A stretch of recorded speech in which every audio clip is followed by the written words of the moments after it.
캐리어 속 장모 시신 홈캠으로 밝혀내고 피해자 아내가 K. 바뀐 이유는 장모를 살해한 뒤 시신을 여행용 가방에 넣어내어 버린 직후에도 사위 조재복은 기세가 등등했어요. 아내 최모 씨가 살겠습니다, 다닙니다라며 극존칭을 사용했지만 남편 조 씨는 거친 욕설을 일삼았어요. 이런 부부의 모습은 대구지검 캐리어 시신 사건 전담 수사팀이 확보한 주거지 홈캠에 고스란히 담겼어요. 검찰은 홈캠 영상을 바탕으로 조 씨가 장모와 아내를 집에 종속적 관계에 두고 사실상 감금 및 가혹 행위를 일삼하여 장모를 살해했다고 판단했어요. 이러한 내용은 전문가들이 조 씨 아내를 공범이 아닌 피해자라고 판단한 근거 자료로도 쓰였어요. 연합뉴스는 지난달 이른바 캐리어 시신 사건 전담 수사팀인 대구지검 김영준, 정현우, 하경준 검사와 화상 인터뷰를 통해 수사 뒷얘기를 들었어요. 지난 3월 31일 오전 대구 도심 하천인 신천에 떠내려온 캐리어 속에서 50대 여성 A씨 시신이 발견됐어요. 경찰은 곧바로 A씨의 딸과 사위 조재복을 긴급 체포했어요.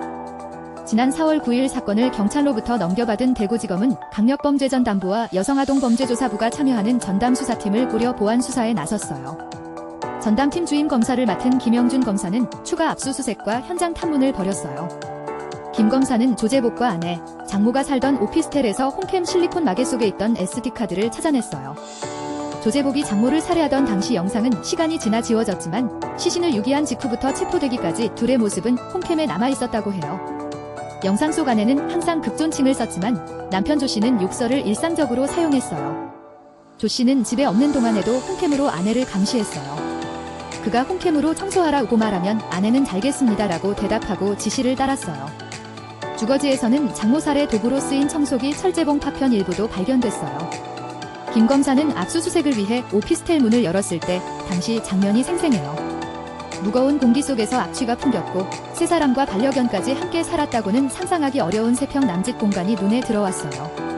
그는 지게 죽음의 냄새구나 싶었다며 D11의 수사기관에 최선을 다해 진실을 규명해야겠다는 생각이 무겁게 다가왔다고 말했어요.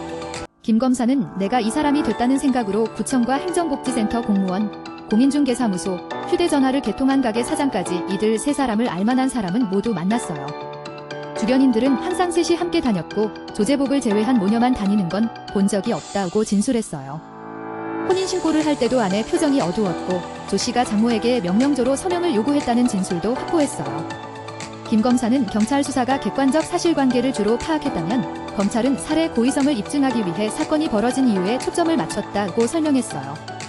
이 과정에서 조재복이 아내와 장모 명의로 대출을 받아 돈을 챙기고 장모 명의로 휴대전화를 개통해 소액결제 및 보험을 해지해 돈을 챙기려 한 정황도 파악했어요. 김 검사는 내가 쓴 글의 오타는 잘 안 보이듯 관점을 바꿔서 보면 보이는 것들이 분명히 있다며 검경이 크로스체크하는 게 효율적이고 실체에 더 접근할 수 있는 방법이라고 생각한다고 말했어요. 사건이 검찰로 넘어올 당시 조 씨의 아내 최모 씨는 시체 유기 공범이자 가정폭력 피해자 신분이었어요. 동시에 살해 사건의 유일한 목격자기도 했어요. 가정폭력과 발달장애인 사건을 담당해온 여성아동범죄조사부 정현우 검사가 최 씨 대면 조사를 맡았어요. 정 검사는 가정폭력 피해자는 추가 보복에 대한 두려움으로 사건을 축소해서 진술하는 경향이 있다며 최 씨가 부담감을 내려놓고 상황을 자세히 진술할 수 있도록 수사기관이 피해자를 보호하는 기관이라는 점을 반복해서 알려주면서 공감대를 형성했다고 말했어요. 최 씨는 조사 초반엔 폭행으로 생긴 멍을 실수로 부딪혀서 생겼다고 진술하는 등 다소 소극적이었다고 해요. 정 검사는 최 씨에게 조재복을 처음 만난 때부터 부부가 된 과정, 부부 생활, 어머니가 사망하기까지 지금까지 겪은 상황을 있는 그대로 이야기해달라고 했어요. 최대한 개방형 질문을 던지고 반응을 살폈어요. 최 씨는 조사 말미에는 조재복이 동물을 학대하고 자신을 데려가 대출받게 했다며 묻지도 않은 내용을 먼저 털어놓으며 마음을 열었어요. 이야기를 하고 나니 무거웠던 마음이 조금은 편해졌다고 말하기도 했어요. 검찰은 최 씨 진술 등을 바탕으로 조재복에게 특수중간금치상 등 혐의를 추가로 적용해 기소했어요. 조재복이 손을 내밀면 최 씨가 빚을 건네고 그가 머리를 빗질한 뒤 다시 빚을 돌려주면 아내가 두 손으로 빚을 돌려받는 모습이 담긴 영상도 있어요. 대검찰청 통합심리분석 및 정신과 전문의 자문 결과 홈캠 영상 등을 바탕으로 아내가 남편의 강압적 통제하에서 학습된 무기력 상태에 이르렀다고 평가가 나왔어요. 부장검사 회의에서도 과연 아내가 남편의 시체 유기에 저항할 수 있었는지 아내의 피해자성에 대해 치열한 법리 검토가 이뤄졌어요.